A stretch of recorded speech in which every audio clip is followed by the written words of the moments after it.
Guys, very good morning to all of you. And today we will discuss about World Population Prospect 2020, which is given by UNFP, United Nations Population Fund. The population of the world increasing at an increasing rate.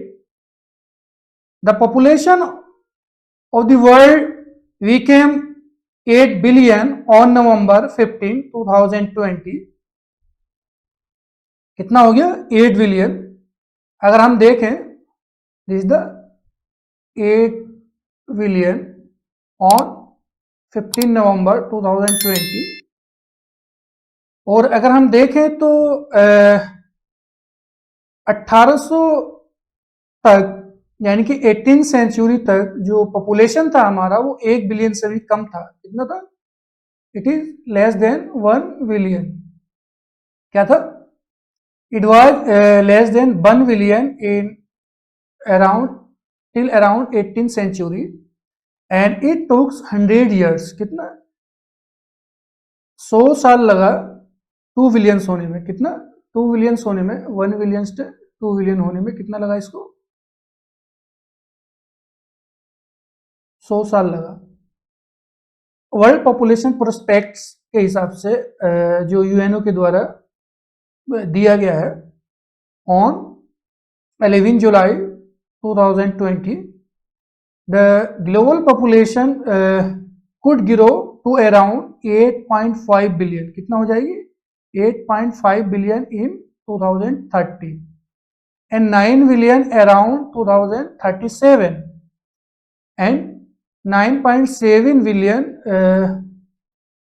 in 2050, 10.4 billion in 21st century. 21वीं सदी के last में ये जो है 10.4 billion हो जाएगी. अगर हम देखें कि वो किस हिसाब से इंक्रीज किया तो अगर हम देखते हैं तो इट टेक्स 12 years. कितना? 12 साल लगा फ्रॉम 7 to 8 बिलियन होने में. जो वर्ल्ड की पॉपुलेशन है उसको कितना लगा? 12 साल लगा.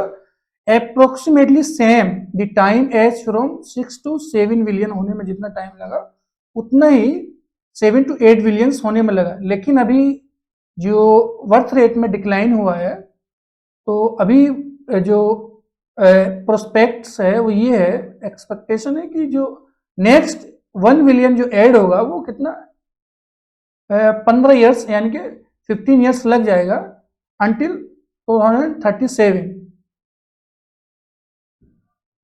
A sign that the overall growth rate of the global population is slowing. इसका मतलब ये हुआ कि जो रेट ऑफ पॉपुलेशन ग्रोथ है वो क्या हुआ? स्लो हुआ है, यानी कि डिक्लाइन हुआ.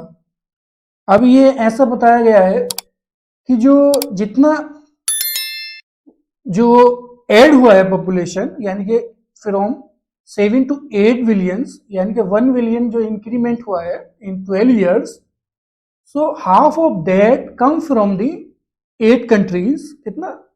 8 कंट्रीज. कौन कौन सी कंट्रीज है? Congo, Egypt, Ethiopia, India, Nigeria, Pakistan and Philippines, Tanzania contributed more than half of the population growth, leading from 7 to 8 billion. India was far the largest contributor, followed by the China and Nigeria. Population growth is caused in part by declining level of mortality. तो जो population growth हुआ वो किसकी वजह से हुआ? जो mortality था उसमें decline आया. Reflected in increased level of life expectancy at the birth. और जिससे पता लगता है कि जो हमारी लाइफ एक्सपेक्टेंसी है यानी कि जीवन प्रत्याशा है वो उसमें कहीं ना कहीं हम बहुत ज्यादा सुधार हुआ है. क्या हुआ?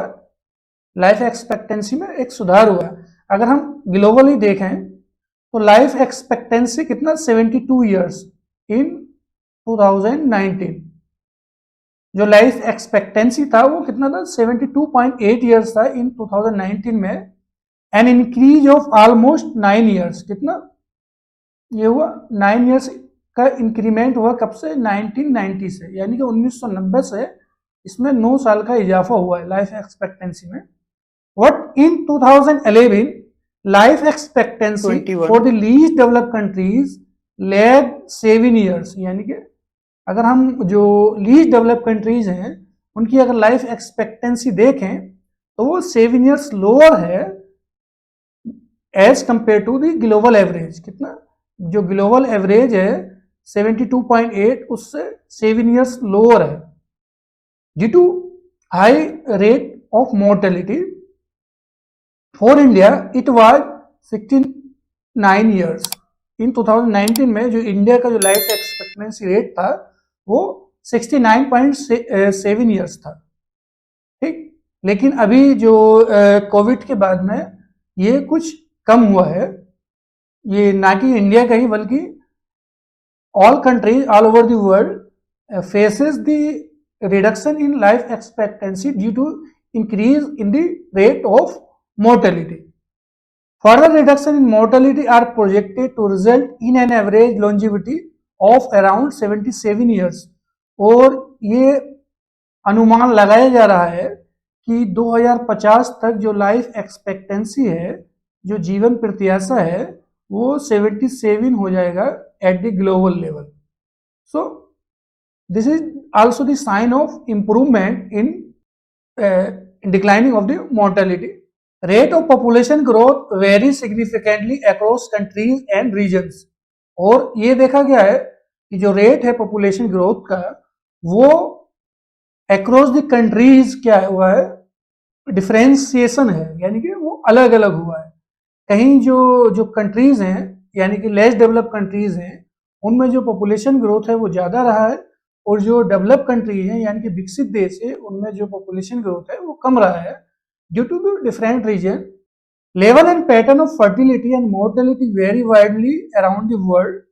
तो क्या ये देखा गया है कि जो पैटर्न ऑफ फर्टिलिटी है, क्या pattern of fertility and mortality very widely around the world.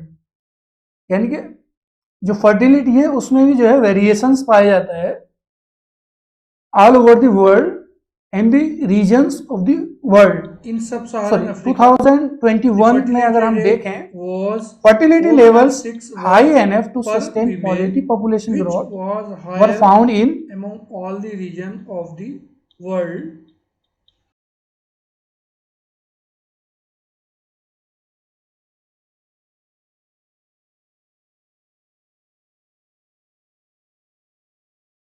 ओशिना, एस्कोलोनी, Australia, New Zealand, ये कितना है 3.1 whorls per women. And northern Africa and western Asia में अगर हम देखें तो कितना है 2.48 births per women. And central and southern Asia में क्या है, ये 2.3 है. So there is a lot of variations in the pattern of fertility and also the mortality. The developed countries have a lower mortality rate while the less developed countries has a higher mortality rate due to their development. Population of older person is increasing both in numbers and as a share of total. अगर हम देखें तो जो हमारे जो old age person हैं उनमें क्या हो रहा है, इंक्रीमेंट हो रहा है, उनकी परसेंटेज में क्या हो रहा है, इंक्रीमेंट हो रहा है. एवो 65 and above is projected to rise from 10% in 2022. क्या है, जो अभी अगर देखें 2022 में जो global eight the global level 10% जो पॉपुलेशन है हमारी वो 65 एंड अबव है, और वो 16% हो जाएगी कब तक, 2050 तक. तो ये जो एजिंग पॉपुलेशन है वो बढ़ रही है. इसका मतलब ये हुआ कि जो डिपेंडेंसी लेवल है वो भी इंक्रीज हो रहा है, और ये उन कंट्रीज में ज़्यादा है जो डेवलप कंट्रीज है, क्योंकि वहाँ का जो बर्थ रेट है वो ज़्यादा कम है, जिसकी वजह से जो न्यू जनरेशन है वो ऐड नहीं हो पा रही है, और जो एजिंग है पॉपुलेशन है उसमें क्या हो रहा है, कहीं ना कहीं बढ़ोतरी हो रही है. Because of the female advantage in life expectancy, women outnumber men at older age in almost all populations. और ये देखा गया है ऑल ओवर द वर्ल्ड, जो लाइफ एक्सपेक्टेंसी है फॉर वीमेन क्या outnumber than men at older ages in almost all populations. क्या अगर हम देखें globally, women comprise 55.7% persons age 65 और ओल्डर इन 2002, यानी कि 2022 में जो पॉपुलेशन थी वीमेन की वो 55.7% थी, जो कि 65 एंड ओल्डर पॉपुलेशन थी। तो जो वीमेन्स हैं वो have a higher chance of living longer life than their counterparts male, and their share is projected to decline slightly to 54.5% by 2050. A sustained drop in fertility leads to an increased concentration of the population in working age, creating an opportunities for accelerating economic growth per capita. और जो fertility है उसमें जो drops हुआ है उसकी वजह से क्या हो रहा है कि जो पॉपुलेशन है, जो वर्किंग एज पॉपुलेशन है, उसका कंसंट्रेशन हो रहा है, जो प्रोवाइड करती है अपॉर्चुनिटी और opportunity of demographic dividend. If we provide adequate training and education and invest in the human capital, it's accelerate economic growth और पर कैपिटा इकोनॉमिक ग्रोथ।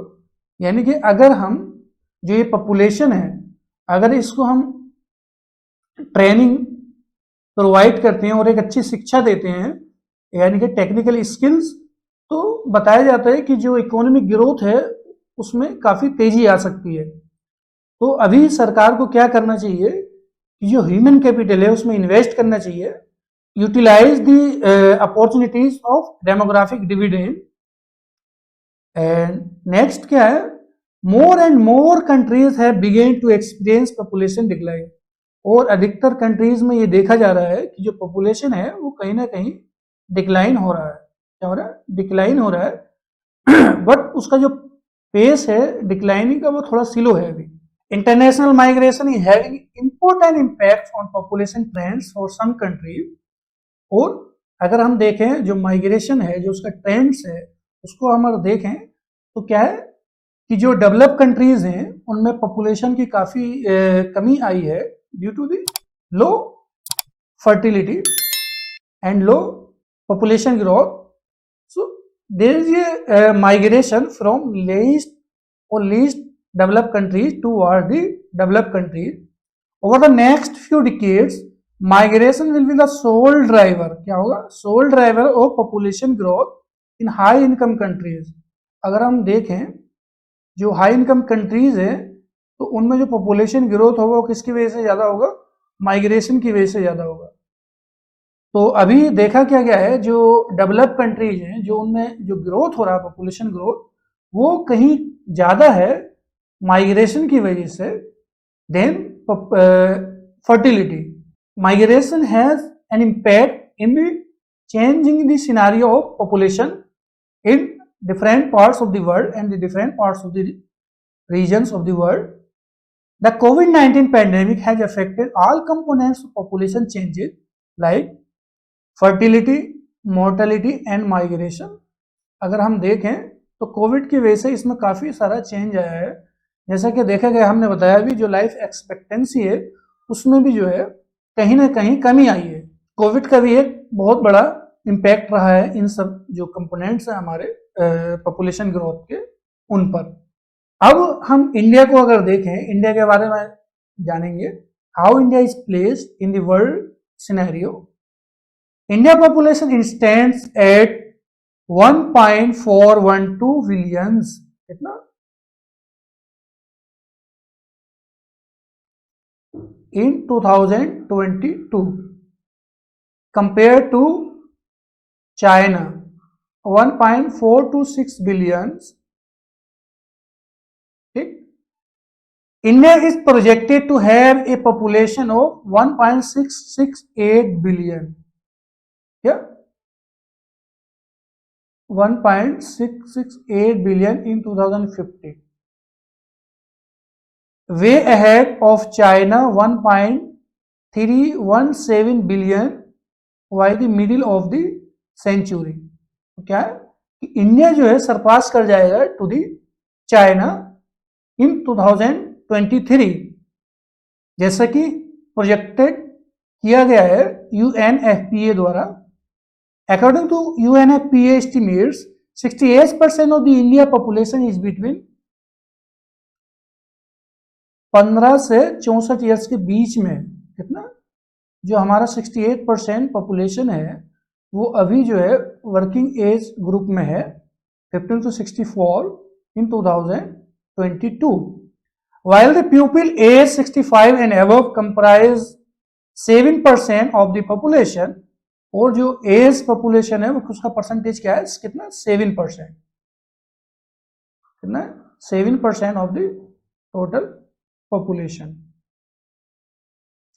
अब जैसे जैसे क्या हो रहा है कि जो ग्रोथ रेट है और जो फर्टिलिटी रेट है उसमें डिक्लाइन हो रहा है, जिसकी वजह से जो एजिंग है वो बढ़ रहा है. As per UN estimates over 27% of the country population और India population is between the age of 15 to 29.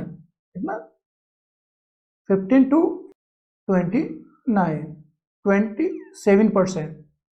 At 253 millions, India is also home to the world largest adolescent population. और जो इंडिया में जो एडोलेसेंट पॉपुलेशन है वो सबसे ज्यादा है वर्ल्ड में, देखा गया है 10 to 19 years जो एडोलेसेंट ग्रुप है. UNFPA has noted that India has its largest event ever adolescent and youth population. और इंडिया के अंदर अभी क्या जो यूथ पॉपुलेशन है वो भी ज्यादा है, कितना अभी बताया था 68% है. तो एक अपॉर्चुनिटी है हमारे लिए इकोनॉमिक ग्रोथ के लिए. जो कोहॉर्ट है वर्किंग एज पॉपुलेशन का वो कहीं ज्यादा है अभी अगर हम और दूसरे देशों को देखें, तो ये एक अपॉर्चुनिटी है. According to UNFPA projection, India will continue to have one of the youngest population in the world till 2030, experiencing a demographic window of opportunity, a youth world that will last till 2025. और ये projection किया गया है और ये project किया गया है बाय UNFPA द्वारा कि जो India demographic window of opportunity जो एक्सपीरियंस कर रही है और जो उसके पास है और जिसको हम यूथ वर्ल्ड भी कहते हैं, वो जो है 2025 तक क्या है वो लास्ट हो जाएगा.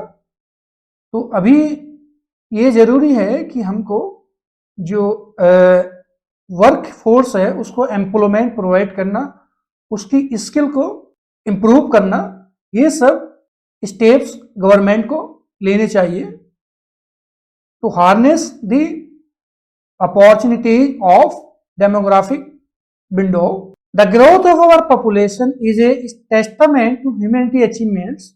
और अगर हम देखें तो ये बड़ा ही एक डिबेट है कि जो पॉपुलेशन है वो ये एक चैलेंज है या एक अपॉर्चुनिटी है. तो जो अभी अगर हम जो देखें जो वर्ल्ड की जो पॉपुलेशन है वो 8 बिलियन है, वो एक कहीं ना कहीं एक हमारा ह्यूमैनिटी का एक अचीवमेंट भी है. किस तो अचीवमेंट क्या है कि कहीं ना कहीं रिडक्शन इन पॉवर्टी क्या हुआ, पॉवर्टी में कुछ वहां पे रिडक्शन हुआ है और जेंडर इक्वलिटी में भी क्या हुआ, कुछ कमी आई है. एडवांसमेंट इन हेल्थ केयर, और जो हेल्थ केयर है उसमें एडवांसमेंट हुआ है.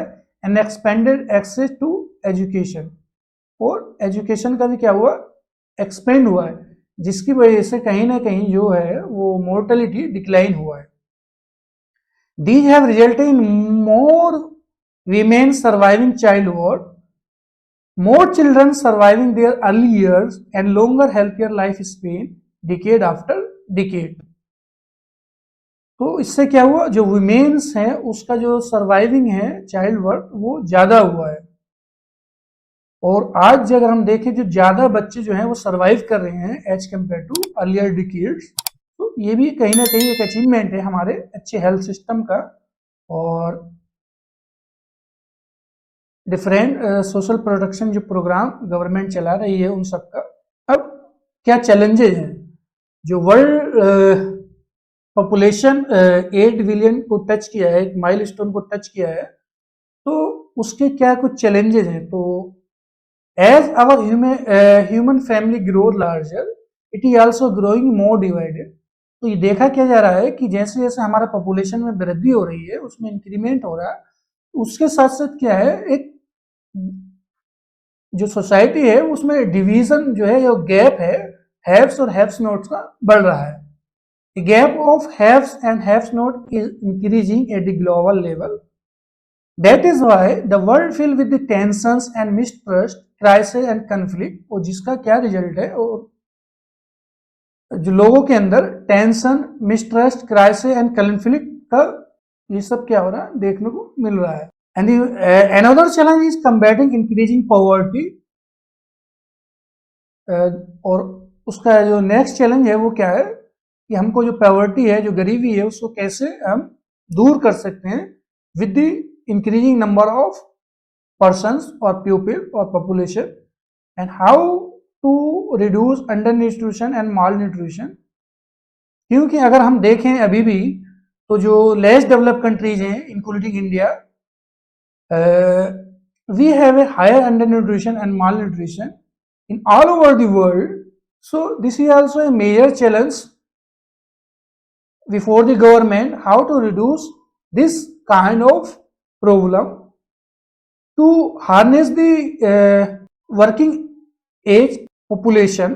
Reducing gender gap is also a major challenge. Improving work participation and providing decent work to the women. तो ये भी कहीं ना कहीं जो है एक चैलेंज है हमारे सामने कि जो जेंडर गैप है उसमें कैसे कमी की जाए। कि अगर हम देखें तो अभी 30% of the population of female population working in paid work और in business. So we need to improve the work participation of the women and provide decent works so that they can be stay at their workplace. And another challenge is to improve access to healthcare, social protection, qualitative education. और जो बढ़ती हुई जनसंख्या है उसको कैसे हम एक अच्छा health care, health facility provide करें, और जो सोशल प्रोटेक्शन प्रोग्राम है जो सरकार अभी चला रही है उनको कैसे एक्सेस प्रोवाइड किया जाए। जो marginalize and social exclusive group हैं, सोशली एक्सक्लूसिव ग्रुप है, उनकी जो एक्सेसिबिलिटी है कैसे बढ़ाई जाए। जो सोशल प्रोटेक्शन प्रोग्राम्स जो हमारी गवर्नमेंट चला रही है, वर्ल्ड की जो बहुत सारे ऑर्गेनाइजेशन हैं वो चला रहे हैं, उन सबको कैसे उन लोगों तक पहुंचाया जाए जो अभी भी इससे दूरी बनाए हुए हैं या किसी वजह से उनके पास तक ये प्रोग्राम पहुंच नहीं पा रहे हैं। और सबसे अहम जो ज़रूरत है आज के वक्त में वो क्या है कि जो यूथ है उसको एक अच्छा एजुकेशन देना है, उसको technical education and qualitative education provide करना है। And we have to provide skill of different kinds to adjust in work और adjust to their working environment. As the world has grown richer and healthier in recent decades, these inequalities have grown too. और जैसे जैसे जो world है वो richer हो रहा है, उसी के साथ साथ क्या है, जो इनइक्वलिटीज हैं वो बढ़ रही है। आज ये देखा जा रहा है कि जो हैंडफुल लोग हैं उनके पास जो है हमारी जो इकोनॉमी है, वर्ल्ड की इकोनॉमी है, जो उसका 50% भाग जो है वो इन्हीं के हाथों में है। तो कहीं ना कहीं इसकी भी ज़रूरत है कि जो इनइक्वलिटीज़ है, इकोनॉमिक इनइक्वलिटीज़ है, उसको हम कैसे रिड्यूस करें और कैसे हम इक्वलिटी ऑफ अपॉर्चुनिटी प्रोवाइड करें to the all population irrespective of gender, class, race and place of origin.